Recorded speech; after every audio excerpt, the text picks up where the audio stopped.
If we live.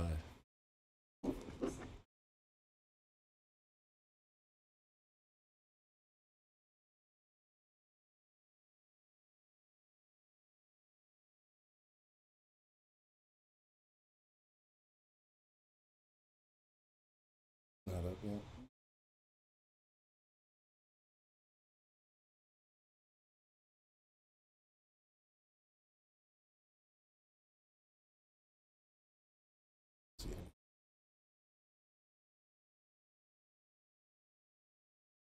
Hmm.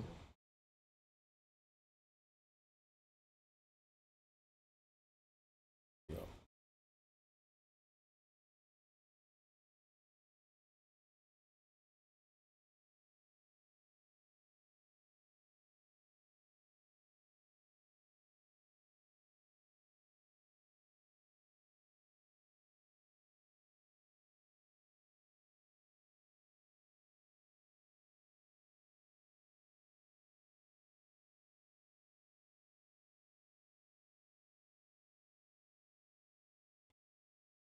I think I am live now officially. I'm not 100% sure. We was having a little bit of some interesting occurrences, but I got a wonderful show today, and I'm so excited to be here. Today, I have a very special guest, an amazing author by the name of Alexandria Patterson. I think I am live now officially. And she is incredible, sure. And she has a wonderful book out right now that is called Envision Your Best Life and Live It. 12 mistakes. 12 mistakes. Uh, I'm sorry. Envision your best life and live it. 12 mistakes for young adults to avoid when manifesting, and 12 be do have steps to overcome challenges that will unleash your imagination. And this is going to be an incredible show. She's going to share with us some stuff from her book, and it's going to be truly amazing. So I think you guys are really going to enjoy this one today. I think it's going to be an amazing show. As I said, her book is entitled, and I want to go over that one more time for you guys, Envision Your Best Life and Live It. I love this title. 12 mistakes for young adults to avoid when manifesting, and 12 be do have steps to overcome challenges that will unleash the power of your imagination. And on that note, what else can you really be said? Let me just go ahead and welcome Alexandria to the show, guys. And here we go. Welcome to the show, Alexandria. It's so good for us to have you. I thank you so much for having me. This is truly an honor. Well, thank you. I mean, with the title of a book like that, won't you tell us how you came up with that? What was it, your inspiration, right? And really, was there a personal experience that led to the writing of this book? Yes, it was a few of them. I grew up manifesting things that I genuinely desired in my life. So it was so I don't want to say it was just easy to just like put this compile all these experiences together, but I wanted to make it cohesive for specifically young adults because they are the leaders that are coming into this world and that are going to be the next individuals who, you know, take take lead in whatever it is that we're moving to, you Mm-hmm. know. So I wanted to make sure that we're talking to these high schoolers who coming into adulthood, or even the people that are at college age who are trying to figure out life. So that's really where this title came from, is wanting to speak to these young adults. Mm. And I noticed the first thing in the title is 12 things to avoid. So how did you come up with the 12 do's and don'ts? Okay, so there were mistakes that I've made, like with each of the principles in the book. I wanted to let these young adults know, like, here's something that is a common mistake that many of us make. Here's what not to make. Mm. If I had a blueprint, if somebody had given me a blueprint of how to go into this adulthood, I would have taken it because it was just too many things to just really fall trapped to. So I wanted to help as many young adults as possible, to not make the same mistakes that either I've made or other people that I've known had made. So, okay, that leads me into another question, right? What were some of these the practices that you do, or what are some of the things that you talk about in the book when it comes to manifesting? Like, do you go over meditations, and or is it affirmational based, or are you talking more about psychology? Share a little bit with the audience about where you're coming from when it comes to manifestation and some of the skill sets you like to teach. One of the major things that I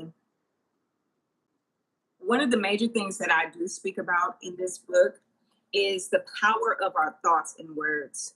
That's one of the things that I believe that helps us to manifest, what we think about on a consistent basis, what is repeated in our minds over and over and over again. It eventually, from the conscious mind to the subconscious mind, it seeps into, and that's where the subconscious mind is where everything starts to take shape. Everything starts to like groom and mold, and that's what actually helps to bring or attract the things that we are consistently thinking about. Hmm. So I talk about the power of our thoughts, and of course what comes with our thoughts are words. I speak about the power of words. So even today I'm very intentional with what I say. I make it my business to only speak of the things that I genuinely desire to see in my world. I don't even joke, to be funny about anything. I'm very intentional about my words. So that's one of the practices that I do every day is what am I thinking?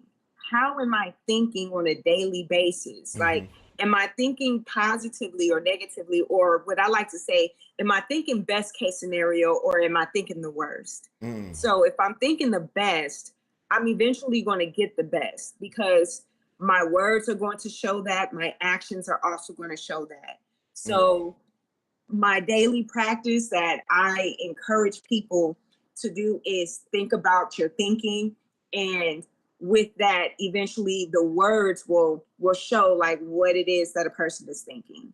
Mm. I like that. I mean, I had a show on MREC TV called Heavy Gems, and one of the things that I used to share with people is the fastest way to change your life is change your language, right? And that was something I shared very frequently about language, about being, the fact that the subconscious mind, it doesn't know the difference between what you call real and fake, and so it what we say and what how we resonate with what we say is what causes the subconscious mind to act on certain things, and that's what we begin to experience through the reticular activating system that's filtering out all other probable experiences to hone in on the one that you seem to be resonating with. So I Hmm. love that. That's very powerful information right there. And also, like, okay, so uh, you said that you've been manifesting, or ever since you was a kid, right? Let Yes. me ask you a question. How did you overcome as a kid the limiting belief systems, or did you grow up in a household where you didn't weren't exposed to the typical limiting belief systems that we all are? Money don't grow on trees. Don't put all your eggs in one basket, right? You can't trust everybody. Got to save for a rainy day. If it's going really good, too good, something bad is going to happen. You don't always get what you want. You know, these kind of I don't know if you grew up in a household like this, but I know that it doesn't really matter the ethnicity, that amongst a particular classism, especially here in America, these are the belief systems that we've been, you know, uh, brought up under. So I was just wondering, a is one, if was you brought up under that, and if you were, how were you able to not become heavily influenced by it, and was able to continue to manifest? And did you have any point where you wasn't able to it, or did you have to become like the rebel and stuff? Well, I definitely grew up in a system where I was taught to think a certain type of way, especially elementary school. I was in a Christian school. I grew up in that space and then went to public middle and high school. And both of those were in very tough neighborhoods. I grew up in a tough neighborhood, and I'm also the oldest sibling and the oldest cousin of my grandmother's on my mother's side. So I was kind of left by myself to some degree to, even though I was taught a certain type of thing, I was very responsible. So I was kind of left to some of my own devices. So I was able to have the freedom to think the way I choose to think as a child. And one of the things that really had me being very intentional about my thinking was the environment that I was in at the time. So I grew up in a gang infested neighborhood in Watts, California. Mm. And at that time, it was a good deal of gun violence. Me and my cousin had been detained just because we were outside. We were 12 years old when we were detained in front of our entire neighborhood. We've had to duck so many times from drive-by shootings in middle school. So because of my environment at that time, I wanted something different. And what that different thing was came through the music of Miss Lauryn Hill, Miss Education of Lauryn Hill. So I listened to her, I believe it was the 13th track, the self-titled Miss Education of Lauryn Hill. And it was that song where she had brought up environment. I look at my environment and wonder where the fire went. So with me listening to her music, that honestly was what helped me to start visualizing and to start putting my mind in a place where I felt that there was some calmness, that there was some place that I just wanted my family to be able to go to. And I did that for like about a year where I put myself in a space. I had a room at my aunt's house because that's who I lived with. My mother and my aunt lived on the same property. So I lived with my aunt in a house, in the front house. My mother lived in a four apartment apartment unit, and I would be in my bedroom that I shared with my little cousin, and I would just just listen to Lauryn Hill's music, especially that song, because it literally made me just forget about the environment that I was in, and I would start visualizing what is a calm space to be in? Where can I move my family to out of this here situation? And for about a year I did that. And then next thing I know, my aunt is moving across town in actually one of the quietest, most calmest neighborhoods that we had experienced at that time. Like we didn't, for 2 years, we did not experience no shootings. We didn't experience anything. And I had truly believed that it was because of that time I was sitting in that bedroom in Watts, and just remembering that word environment. I remember looking it up as a child, and I'm like, wow, like I really want to be in a calmer space. I want my family to be in a much calmer situation. And I was meditating at that time. And the reason I was meditating was because at 9 and 8 years old, I took martial arts for 6 months. And every session that we had, for the first 30 minutes, we had to sit and meditate before we did any routines or anything. So I had used that meditation time as an opportunity to just clear my mind at 11 and 12 years old to be able to put myself in a calm space and eventually like to do a whole 180 and live in an entirely different space. So that's actually something that I've written in my book. What I the beginnings of my manifestation, which was moving out of an gang infested um, environment into a very calm environment. Literally down the street where Nipsey Hussle had his store. But this was like literally 10 years prior to Nipsey Hussle owning that complex. Mm. Wow, that's amazing. Yeah, Mhm. I was out there that way for a while. I worked at the Standard in Hollywood in the early Okay. 2000s. So I'm a little familiar with out there. And yeah, I did some of the Oakland in the 80s as a kid. So I completely understand. And wow. And so, okay, so the meditation, you said martial arts. That's cool. I still do. I'm a lifelong practitioner of Chul Shingi Chuan and Chen Dai Chi Chuan and Tongbai and a couple other systems. But those are the ones that I heavily still, you know, Okay. get down in. But yeah, it's been a little over 20 years well over 20 years of the eternal martial arts stuff. So yeah, I was very interested when you said the meditations and stuff. So how did you were you able to? Because for the book, right? Um, the book is offering your story as well as things people can do to change their lives, right? Hmm. So with the meditation, um, is there a particular way or form of meditation that you do in particularly, or is that something that you share?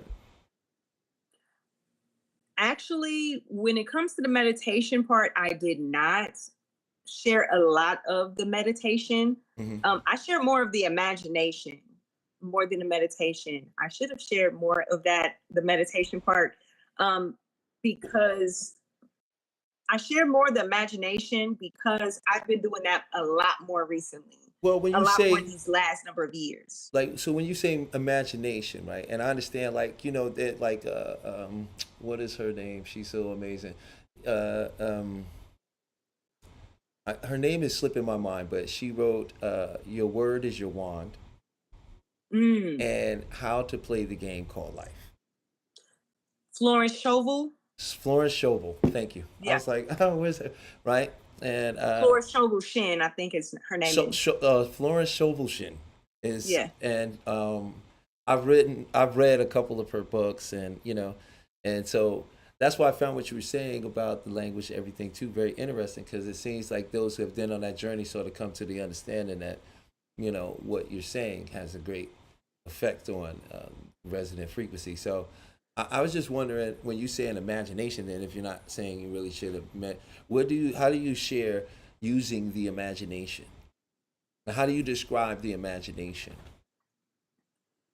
Well, the definition of imagination means manipulating images. So I'm very particular about the things that I watch because I'm aware that the things that we allow ourselves to consume, it eventually consumes us. It eventually shows up when we close our eyes. So I look at the imagination as a movie. So when we close our eyes are the silver screens, like our eyelids are the silver screen. So whatever it is that we see behind our eyelids, it there are images that we already have within our mind. So that's kind of how I would describe the imagination. It's images that we already have, that we've already created within our own mind. So it's whatever we're reading, whatever we're listening to, whatever music, whatever films that we're listening to, whatever, if we're listening to the news, whatever it is that we're allowing ourselves to see with these two eyes, are the images that we collect and put together. So that's what the imagination is to me. It literally is the manipulation of images. Mm, okay, that's an interesting. I look at imagination a little differently, but I can understand where you're coming from with that. And to me, imagination is defined by the fact that it is are images or creations that are subjective to an individual, right? Meaning Hmm. they are thoughts or images you're having in your head that no one else can actually see, right? Hmm. On one level, but on another level, I look at imagination is access to the quantum field of Hmm. probable possibilities, right? And when Yeah. you imagine yourself doing something, uh, that is just looking into a probable reality in which it's already happening now. The only difference is imaginative at the time is because your awareness isn't fully tuned to it. So Hmm. you get to view it as an observer, but you don't get to experience it as Mm. awareness. So, Yeah.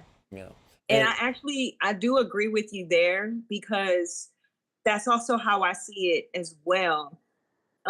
When I said that we are what we are reading and what we're listening to, I also mean like when we're writing, because we're writing, we're reading what we're writing, we're listening to what we're also saying. So that's why it for me it does go back to the words that we speak, because when we're speaking certain things, we're also hearing ourselves say these things, and that's what we're also imagining. So if we're speaking the best case scenarios about ourselves, about our situation, we're able to imagine those best case scenarios as well, because we're hearing us talk about it, or we're hearing our thoughts. So I definitely agree with you there, and um that's something that I have done so many times, which would be to write down what my vision is. What is it that I want to see physically in my world? I will write it down, and I would read it over and over and over again, and be able to see it in my imagination. And that's how a number of the things that I have been able to bring into manifestation has happened, is because of me writing it down, me recording it in my thoughts, then me recording it on paper and seeing it in my imagination. So I definitely agree with you on that. mm, well, yeah, that sounds very interesting. Is there anything, another aspect of the book that I might be missing that the book covers as well? Like for example, what are like give me two of the don'ts for um, things to avoid. Ask that question one more time, please. Give me two of the don'ts, like the things you don't do or things you should try to avoid of the 12. Okay. So, one of the things that I have to avoid is not asking for help. Mm, That's something that I encourage people um to avoid, is not asking for help when help is needed. So what do I mean by that? When we're not expressing what it is that we do desire, or what it is that we care to accomplish, and we are not seeking out somebody who's already done it, somebody who has, or even if we do know somebody who's done it, like in my case, I explain in the book where I did not tell my family that I was very much interested in traveling. And I knew a number of people who have traveled. And one time, I missed a family trip to Vegas because um, nobody thought that it mattered to me that I go. But I never expressed to them that, hey, I want to be able to travel, but I don't know how to go about doing it. Like, can you show me? Can you show me the ropes, or can you help me? Or I would love to go on this trip. Like, it means a lot to me.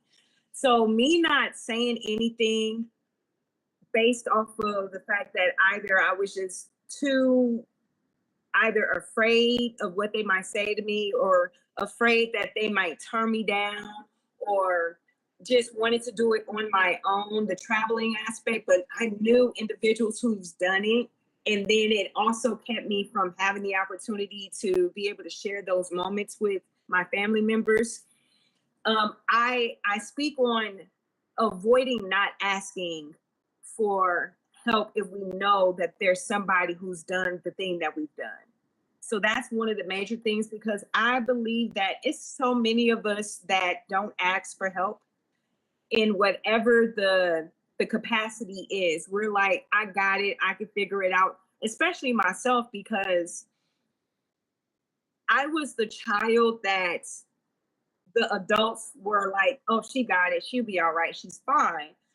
And I would be like, okay, yeah, I got it. I don't need any help. I don't need like guidance in the sense that I need it immediately, but if I need it, I'll ask if I need it. But there were times that, like in this situation where it came to traveling, that I did not say anything. So I guess it's not even just asking for help, but speaking about what is it that we really want to do. Keeping that to ourselves is sometimes it can be a detriment. It can keep us from being able to accomplish that goal a little bit faster. So had I spoke up about, you know, how much I wanted to travel to the individuals that I knew were travelers, like my grandmother, like my aunt, like my cousin, and had shared with them sooner that, hey, you know, I really like traveling and I really want to go on this trip. Like, it means the world to me that I go on this trip. Then I probably not only would have went on that trip, but I probably would have been able to travel on my own a lot faster, a lot sooner. But it took me until going to college to actually finally getting to travel and finding somebody who did what it was that I wanted to do. And they actually like reminded me that I wanted to travel, because I went to college after like a number of years and I was just drained. And I remember being in summer school at UCLA, and I was so tired of school that I was like, I don't know how much longer I got, but I know I don't want to stay too much longer. And the learning facilitator that I had asked me, do you want to go study abroad? And I told them no. Now, this is years after I missed the opportunity with my family to go to Vegas. And I said no, because I'm tired. I don't want to stay another year trying to go study abroad. And he, with these words, he said to me, you need to go. So I felt like it was me reminding myself that, hey, you wanted to do this. Remember, you wanted to go travel. Remember, this is your time. This is your opportunity. So this person told me everything that I needed. And I was like, wow, like, I had somebody to remind me of this opportunity that I wanted to have.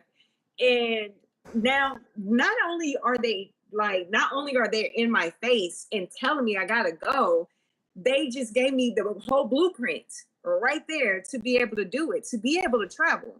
So that's why I believe that it is so important to ask for help, to seek the guidance in whatever that scenario is, that what it is that we want to make happen. So that's the first one: ask for help, seek guidance. And the second one is, I keep going back to this, speaking words, but to speak the worst case scenario is the second avoid, to a thing to avoid, as to speak the worst about a situation. So not speaking the best case scenario is going to lead to not best case results. So that's one of the things that I do share in the book, is making sure to use words that are just being very intentional about the things that we speak, so that we can actually live out the words that we're speaking, and with intentionality. Right. Okay, that was that. I like that. That was deep. I feel where you're coming from with all of that. That was very very interesting, and I like those two. You know, I feel there's a lot of validity to the two that people I guess they don't really ask for help a lot of times. Hmm. And that could be a major setback in getting ahead and getting what you want. Yeah. And yeah, I find that to be fascinating and a great advice. You know, I find it is difficult for a lot of people to follow that sometimes because uh, they like to consider their problems facts and reality, and a lot of times it's asking them to go against what they think is happening. You know, and I think that sets a lot of people back when it comes to using something like that because if you're not willing to look at it as something that hasn't happened yet. If it hasn't happened yet, then there's many things that could happen. And therefore, there's no in particular reason that I have to lay on the side of the probable thing of negative happening. I don't have to necessarily believe that's what's going to happen, right? Because as probable as there's something bad to happen is equally as probable as something good to happen. And the deciding factor is me. So I think that's a great piece of advice to give people as the first two. That was a good two strong ones to pick out there and share with everybody. So that's really really cool. And how do you convey this to young people?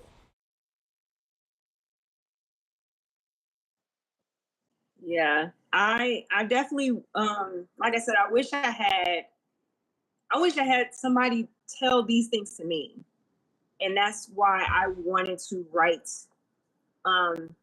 I wanted to write to young people. I look at myself as a youth advocate because I grew up with people who were in foster care. I have most of my friends only had a single parent like living or were in foster care.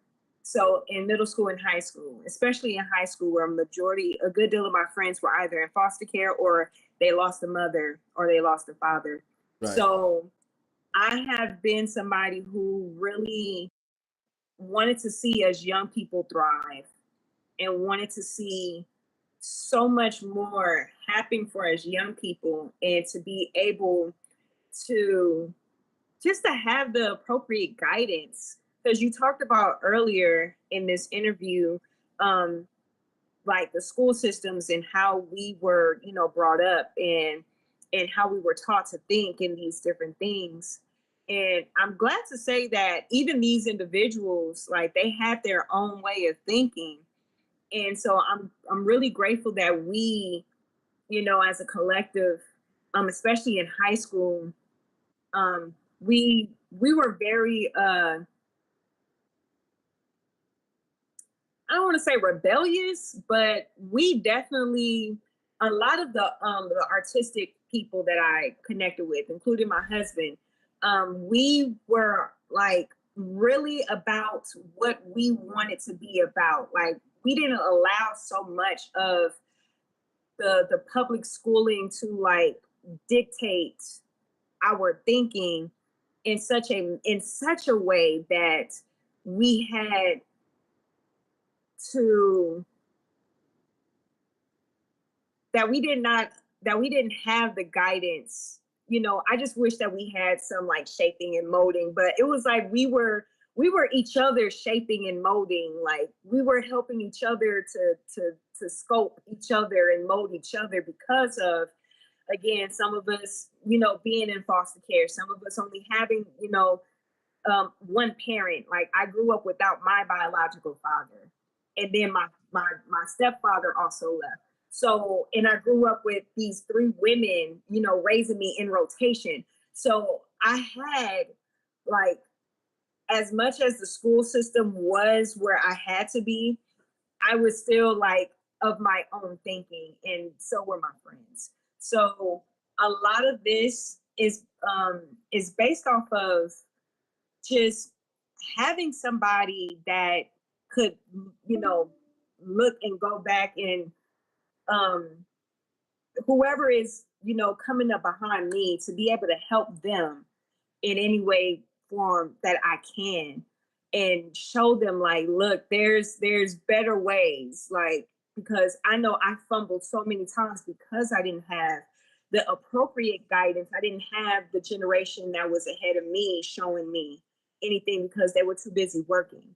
You know, like the school did raises, you know, so I Mm-hmm. wanted to be able to show the generation behind me that, you know, like you have somebody or you have these line of people that want to make sure that you surpass us, you know. So that's one of the reasons why I did write this book for the youth, for young adults, and wanted to share, here's some mistakes to avoid.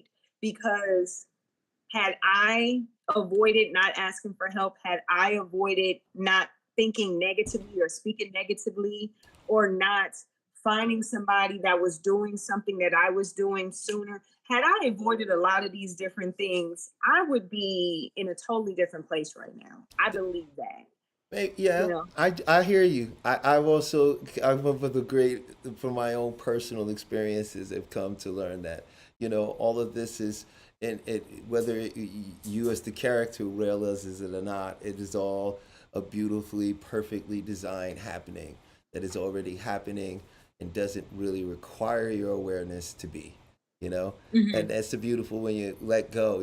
I've also learned from my own personal experience, the not asking for help and a lot of these different things that you were speaking on comes from the psychology of not thinking we're good enough.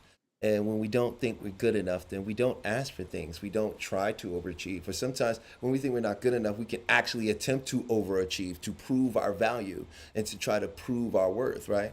Because we Hmm. don't believe we're good enough. And that's not necessarily our parents' fault, right? In the sense of Right. they didn't care, but they was taught the same thing. And a lot of us, and especially with the youth, they're never taught about the mind. They don't understand why they're getting frustrated, why they get angry. They don't understand why they're feeling what they're feeling, and how the mind works, and how these things are dictating what you're experiencing in the world. And guess what? You have full control over that. And no one ever told them that. No one ever told me that, right? They, and the control of your emotions only has to do with disciplines and behavior, right? Hmm. Be quiet, sit down, behave, right? But Yeah. we were trained like animals, like dogs, like Pavlov, you know, risk, reward. If you do what you're told, you get a present, you get a treat, right? Hmm. If you don't do what you're told, you get punished.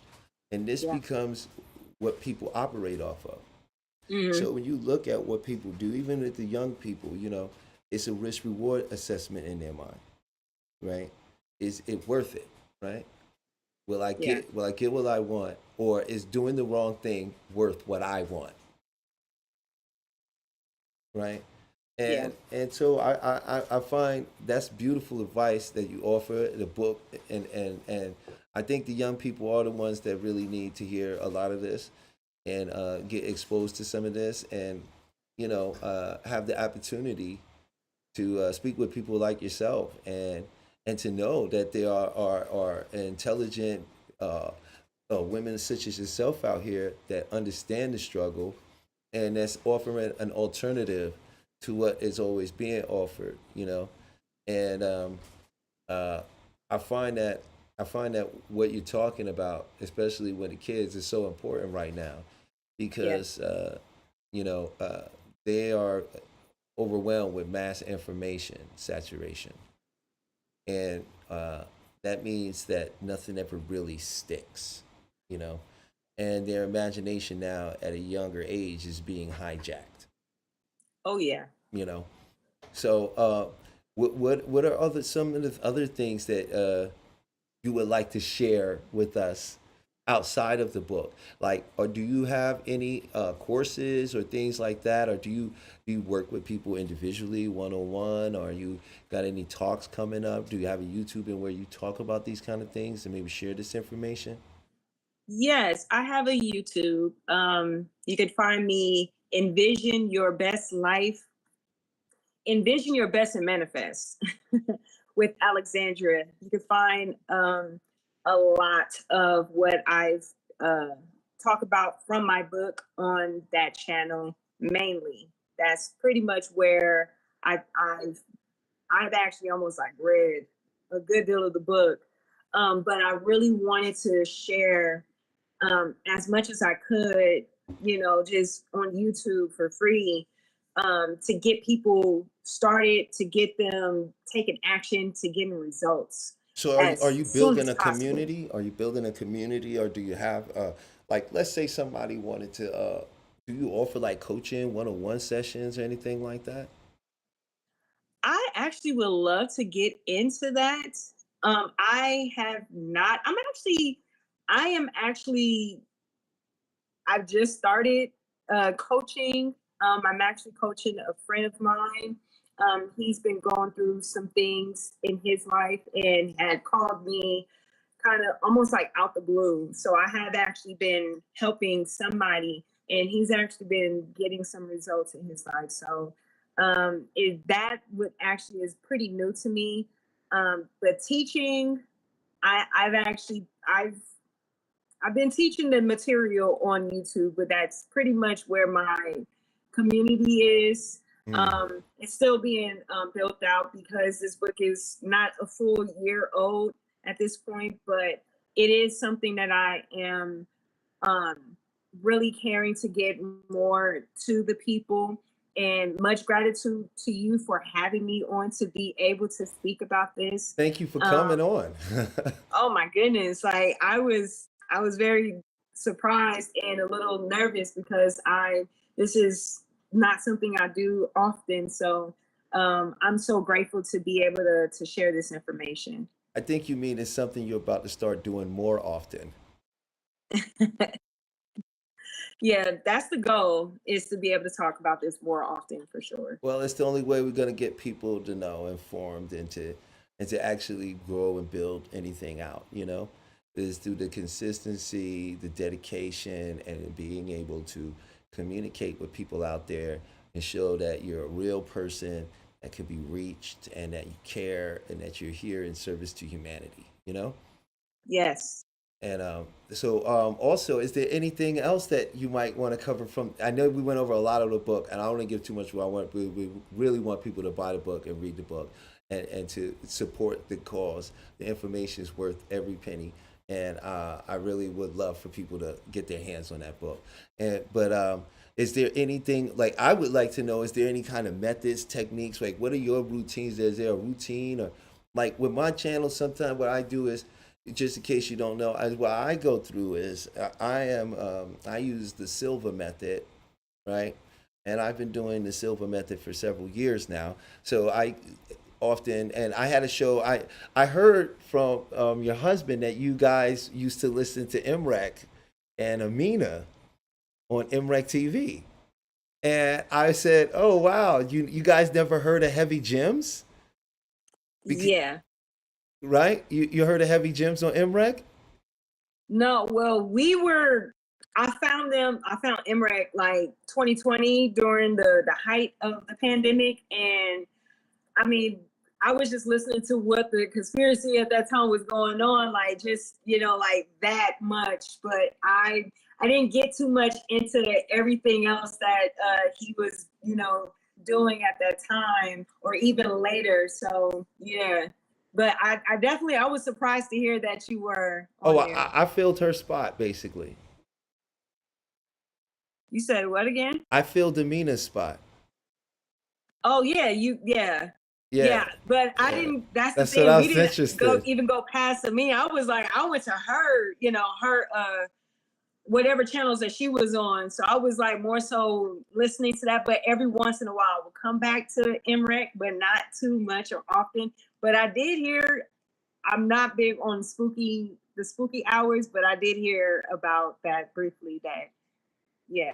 Yeah, yeah, and I had the show on there and stuff, and I ended up helping a lot of people on there, uh, because I would take people through techniques, right? And one of the Hmm. other, and and I would actually uh, have people on the line, and I would guide them through a process, and by the end of the process, they would be reset. You know, Yeah. and then they would call in a week or two later, talking about whatever happened. And we had a lady call in, and her name was Wendy, and she Wednesday, and she was blind. And we did the techniques with her. I did them with her, and then she called back in, and she had got she started seeing again. And Wow. so I was just wondering, like, because I use the silver. I like to use the silver, which is the 3-2-1 method, which is to put you into deep relaxation, give you full mental clarity, mental focus.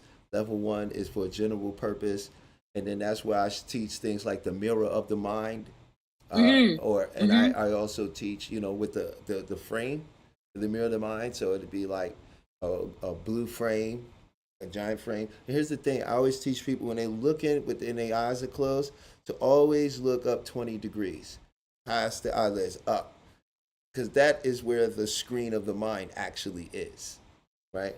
So Okay. you look up, and what they would do, and I get them down, and then they would imagine whatever your problems are in this frame, inside of this frame, and then you see that in the blue frame. Then you erase the issues, and you move the frame from the right side of your mind to the left side. Mm. Then in there, we're going to erase the frame blue, and we're going to paint the frame white in your mind. Beautiful white frame. And in that frame, you're going to imagine Wow. the perfect solution to the problem, right? When you visualize that, now you move it to the middle of your mind. Imagine golden light coming down, embellishing the solution. And as the solution rises up, and then you let it go, right? Okay. So that was one technique like I would share on the show. I did with people. Another was my favorite, which is called I don't know if you ever heard of it, but it's called the Sedona method. And the Sedona method is the letting go masterclass secret to me in letting go, because it's like the ultimate neurolinguistic programming and communicating with yourself, answering honestly, and then releasing. And then I also do the EFT, Okay. you know. So I show people how to tap, Mm-hmm. go through the points, how to set up the opening statements, right? How to go through, how to speak to yourself, how to hit each point while you talk to yourself, and how to do EFT, and then I also do the Ho'oponopono. I don't know if you're familiar with See, that. that's one thing I'm not familiar with. It's the Hawaiian letting go method and releasing. It's a Hawaiian technique, and it consists of I love you, I'm sorry, please Okay. forgive me, thank Mm-hmm. you, and that's Ho'oponopono. And what you do is Okay. you're supposed to, well, you get into a particular state of mind where you sit there, you take a couple deep breaths, you bring your issue, whatever it is, to mind, and then you're going to say, repeat the words. And the thing is, it's not about asking for somebody else's forgiveness. It's about asking yourself for forgiveness. It's about declaring love to yourself. It's about self healing. And it is a very powerful technique. I love using it. I've seen it actually transform people. But the Sedona method is like, that's like my go to. Like, if I want to show somebody, I can make you let that go right now, right? It won't even take long to let it go, and I usually use that. And then I use hypnosis. And I'm really big in love. I love hypnosis. I do a lot of self hypnosis. I try to teach self hypnosis, you know, because to be able to know how to give yourself suggestions and put yourself Okay. in a particular state of mind in which you can receive the suggestions you're giving yourself, you know. And you can't do that in a beta state of mind. Like a waking mind won't accept it, right? But you need to be in Mhm. a theta or alpha state, and you're suggestible. And so hypnosis is meditation actually, because it's deep relaxation which puts you in an ability to give yourself suggestions. Mm-hmm. So that's my method. So I was wondering, like, if you had any things like techniques and stuff. Oh no. Uh-oh. Okay, that's okay, guys. I know what happened. I know what happened. Our time on Google came up, but I'm gonna go ahead and bring her back in. This has been an excellent conversation. It's been wonderful. I really hope you guys go over to Alexandria Patterson's. Please check out Alexandria Patterson's Envision Your Best Life and Live It. 12 mistakes for young adults to avoid when manifesting, and 12 we do have just that on Amazon today in paperback, and it's available now. So please, please, please, please, please go check this fine author out. And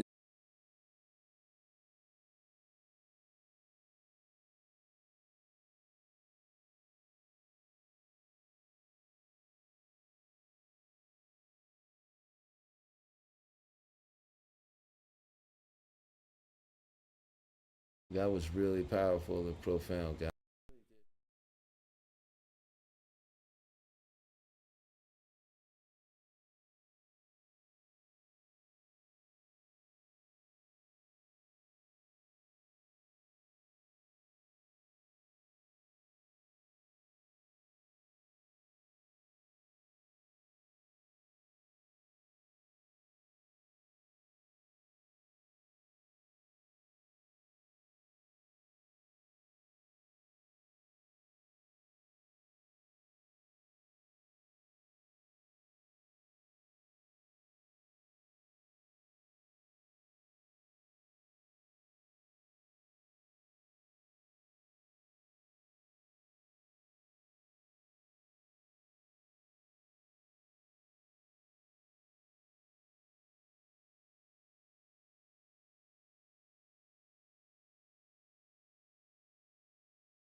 And I can hear you better. I can hear you a lot better now. Yes. Yes.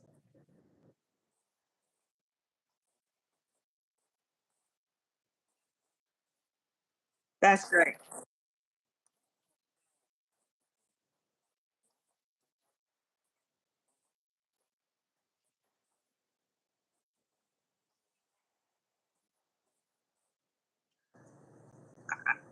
I go back to the imagination. Um I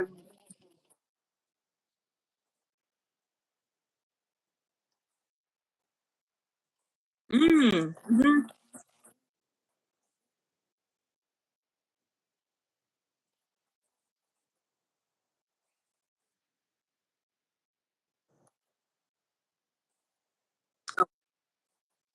I d- mm, please share. Please share.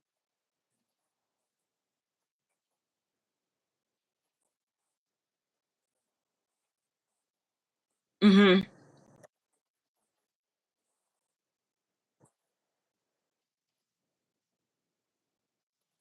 Uh, mm-hmm.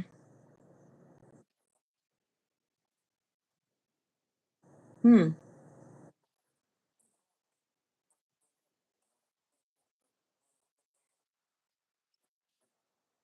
Mm-hmm.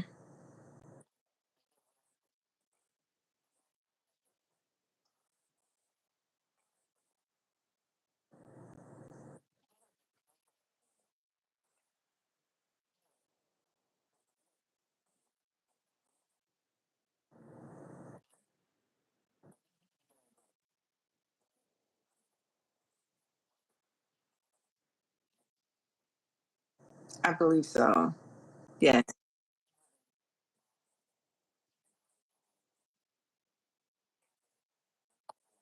Yes. Mm-hmm.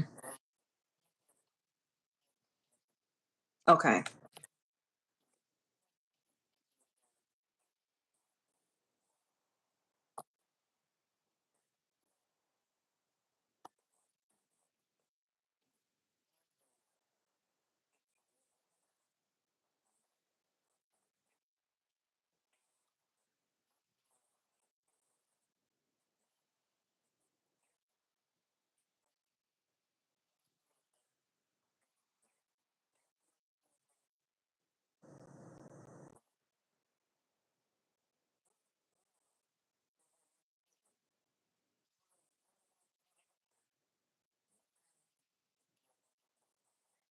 Mm.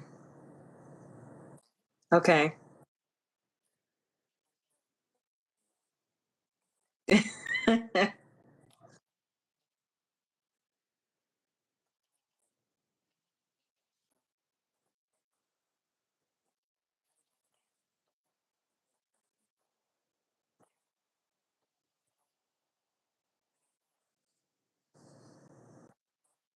Yeah.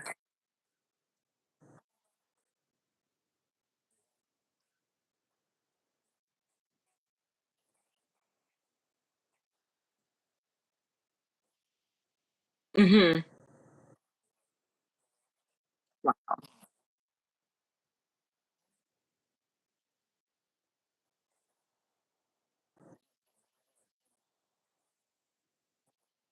Mm-hmm.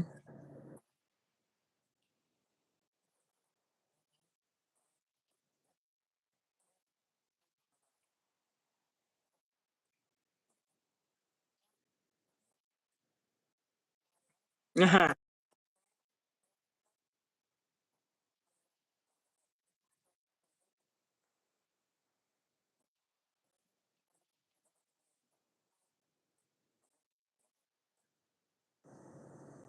Wow.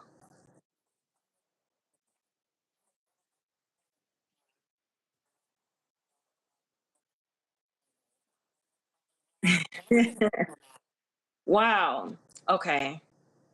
What I have been doing with my buddy is I've actually been helping him with the power of his words. So he would express certain things to me that would be like, again, worst case scenario. And then I would tell him, you should think the best case, or you should think neutral, because that's something I've also heard is neutral. But of course, I said it in much more than just best case or neutral. I would actually give him the scenarios because of his situation, and I would just tell him like that is probably not what's happening. What you're thinking about is the worst case. You should probably think this way. So he was like, oh, okay, that the best case scenario, you like it actually helped him out. Like, so he would contact me a few days later, said, hey, this is actually what happened, and I felt this way, and this is what went on. Like, I don't want to give too much of his business, but he was just going through something, in a relationship. And he would just come to me with all of these like narratives. I'm like, see, you're using your imagination in the worst way. Like, visualize or think of the best case, even if it's just about yourself. Like, don't even worry about the other person. What about you? Where are you? What do you think about yourself? What do you say about yourself? How do you feel about yourself? Not worrying about the other person. So that's what I've honestly been speaking of, and even with some relatives, because I realize like some of us have grown up with um, around individuals who would either joke the worst case scenario and just say, "Oh, sometimes I wouldn't even say I'm just kidding."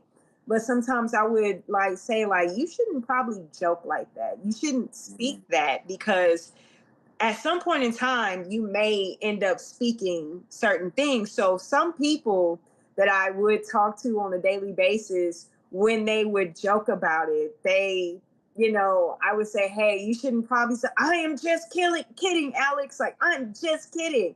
But I'm just like, okay, I get it. However, you might want to be. So sometimes I do get on, people's nerves when I, share. Just be mindful of how you're speaking, whether it's about yourself, whether it's about other people, especially when it's about other people, because we inadvertently speak about ourselves when we're speaking the worst about others. So I'm usually, when it concerns other people, because I've heard so many times people creating narratives and it's usually the worst case narratives. That's something I'm usually speaking into is, no, let's talk about the best case. No, let's speak about, what you are going to do. Somebody's talking about that they're broke. It's like, no, you have money coming, it's on the way. So certain things like that, I have been doing on a, more recently, like the last number of months now, actually talking to people in this manner.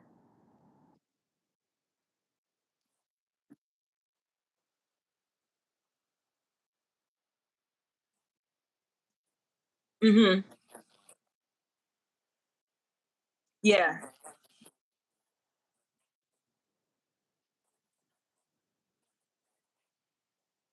Yeah.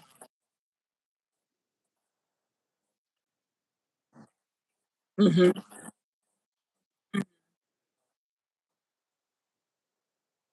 Yeah. Exactly.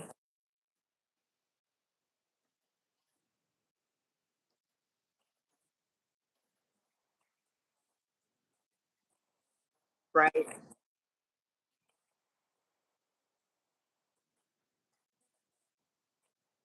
Yeah.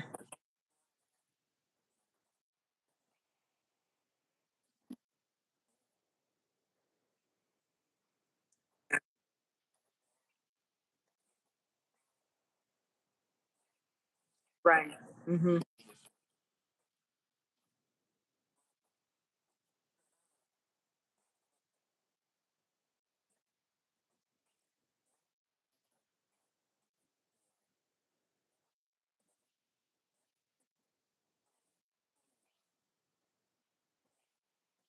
Hmm. Hmm.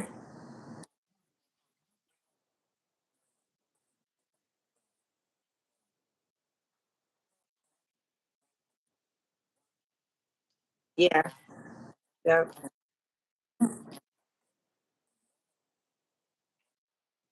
Yeah.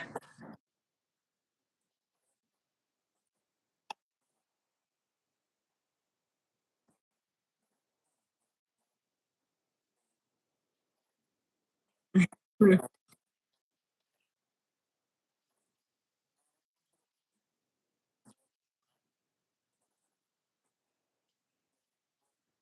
Yeah.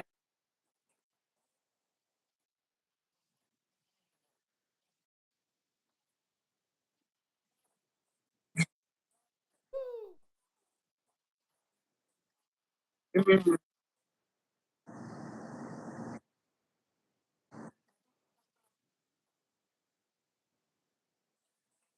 Yeah.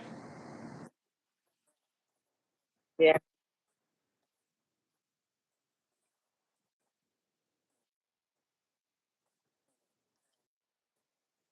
Right. Yeah.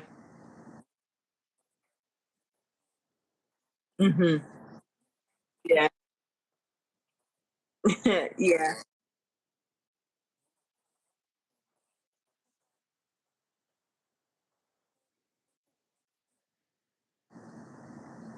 Yeah. Yeah.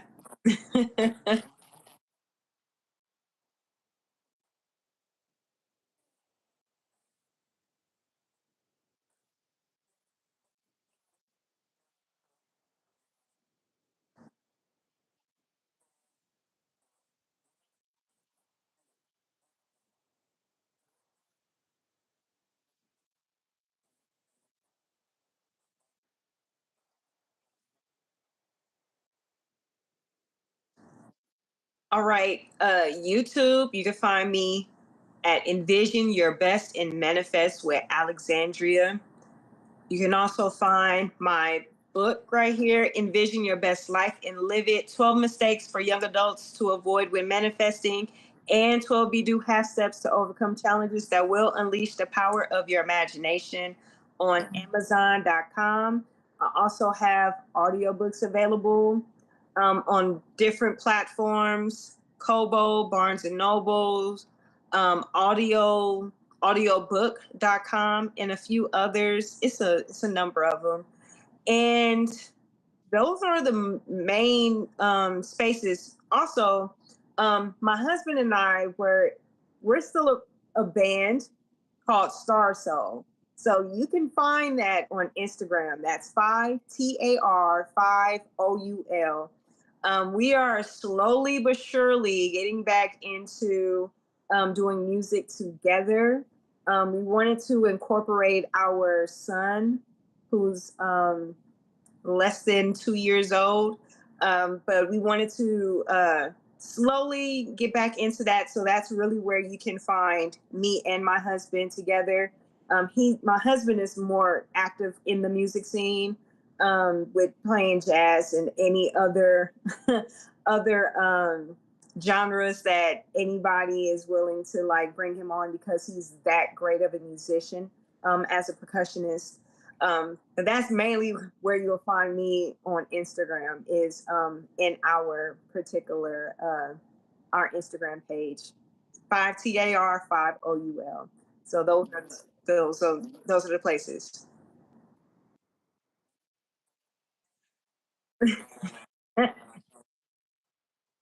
um I've been talking with my husband about that. We have to like really work on that together.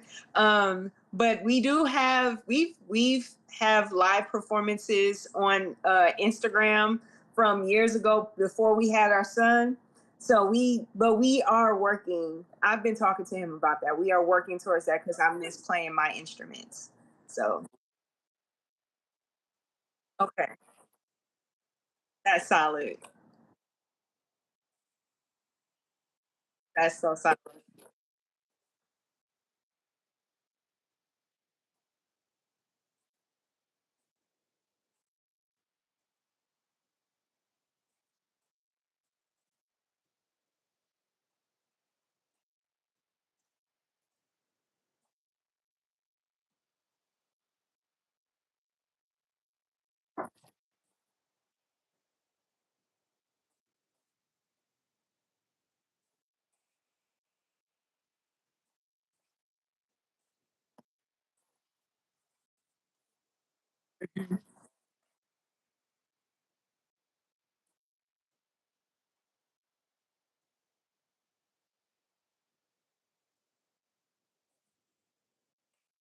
Uh,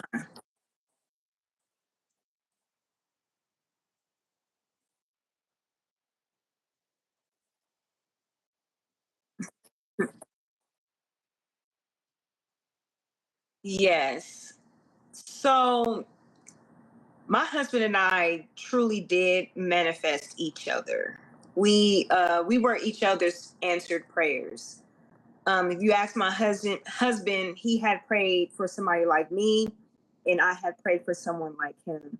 Um, I had went through a number of relationships, like childhood relationships, and some adult relationships prior to my husband. So I got to a point where I really wanted somebody who genuinely wanted me. And for my husband, he was I loved what he had wanted in a relationship. He wanted somebody that he sees as his children's mother, which I thought was very like he thought beyond what I had ever thought. But that was something that he was looking for when it came to being with somebody. If he saw them as that person's mother, like his children's mother, that's what he that's who he wanted to marry. So I was that person for him. And we didn't technically meet when we were in high school, but we had the same circle of friends. I knew his older brother before I even knew that they were brothers, like after we got together. So I mean, the way that we got together was very interesting. And honestly, our friends were very, very, very surprised that we got together and very happy that we got together at the same time. So um, I believe that you really just have to know what you really have to know what it is that you desire to have in a partner. Because we went through a lot because we really did not um, go too deep into developing ourselves because we got together what we consider very young. We was in our early 20s, and we had still had so much growing up to do. And then we stuck together through some very challenging times.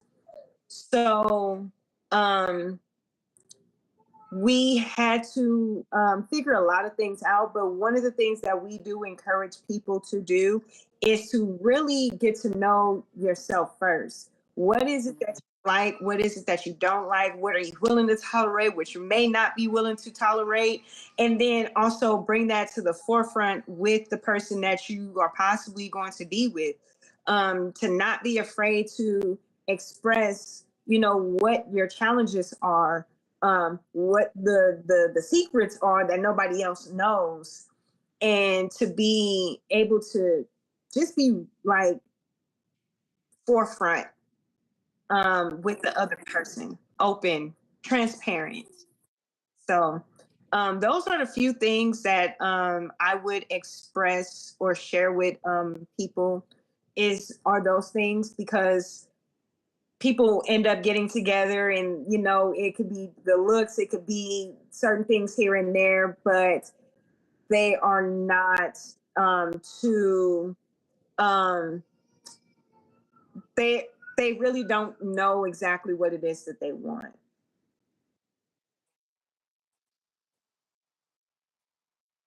Exactly. Yeah.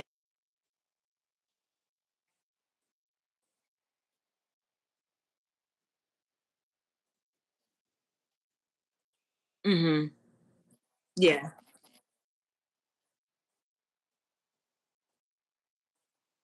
Right. Exactly.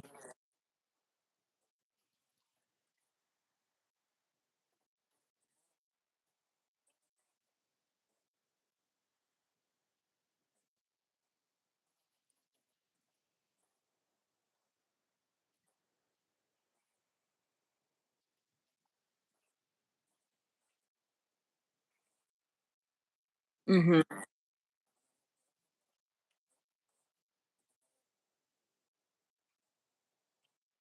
Hmm.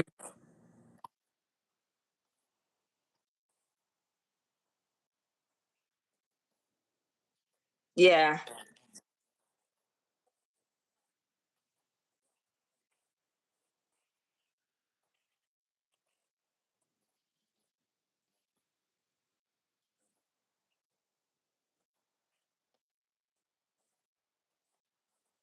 Yes. Hmm.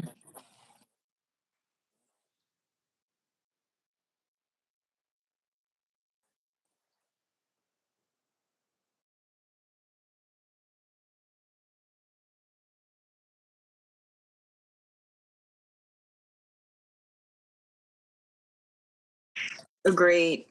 Agreed.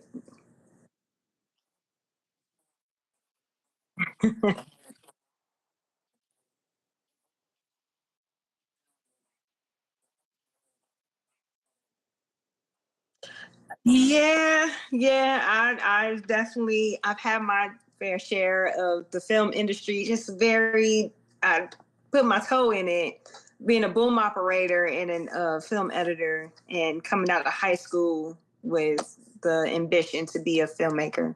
So yeah. Okay. Solid.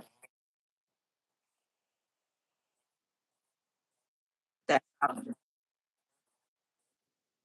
That's solid. I heard that. I heard that. One thing I do want to share before leaving that I should have made this one of the two things to avoid. Um but I'll make this a third one. Um One of the mistakes to avoid is not being grateful or appreciative for every little thing, every anything and everything, to show and express gratitude as much as possible, because even in the situation we may not want to be in, that if we can find something to be grateful for, it can really shift how we think and how we move about in that situation. Yeah. No, no, no, no. I know, but that was one that I really wanted to make sure to leave here with. If I can leave your audience with that one, if there's nothing that they take away from this here interview, that's the one thing that they do take.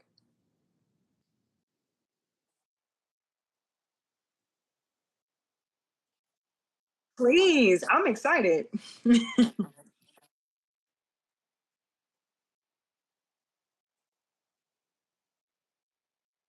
Yeah,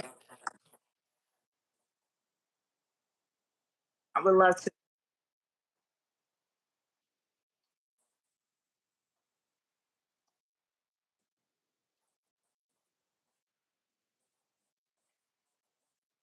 I would love to, and thank you so much, Tyler, for having me.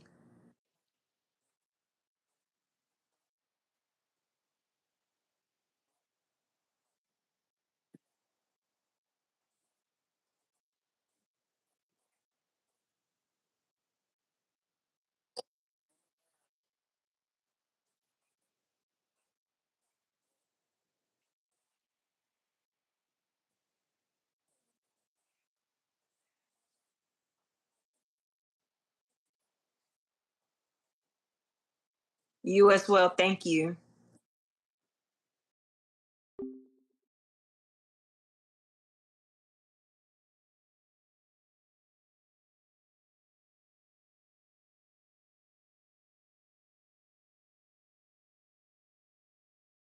Right now, guys, we're running a special right now.